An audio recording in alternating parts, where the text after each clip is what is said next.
wararka naga soo gaaraya deegaanada dhaca gobolka Hiiraan ayaa waxa ay sheegayaan in maleeshiyad hubeysan ay saakay dil ka geysteen halkaasi sidoo kale wararka ayaa waxa ay sheegayaan in maleeshiyadkani hubeysan ay saakay aroortii hore ku dileen laba nin oo xoolo dhaqato ah meel u dhow degmada Matabaan ee gobolkaasi Hiiraan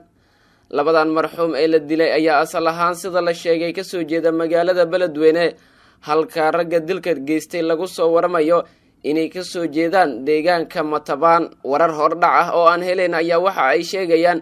in dilkani uu salka ku hayo xaalada dagaal oo beeleed ama muran la xiriira xoolo dhaqasho waxaana jirin ilaa iyo hadda faahfaahin rasmi ah ku aadan dilkii saaka ka dhacay meel u dhow degmada Matabaan ee gobolkaasi Hiiraan ila dadka deegaanka ayaana waxa ay inoo xaqiijiyeen in labadani marxuum ee la dilay asal ahaan ay ka soo jeedeen magaalada Beledweyne ee gobolkaasi Hiiraan ragga dilka geystay ayaa waxa lagu soo waramayaa inay isaga baxsadeen halka ay dilka ka geysteen isla markaana laamaha amniga ay ku raad joogaan sidii ay gacanta ugu soo dhigi lahaayeen si kastaba ha ahaatee deegaanada dhaca gobolka Hiiraan ayaa waxa la soo warinayaa in muddooyinkii dambe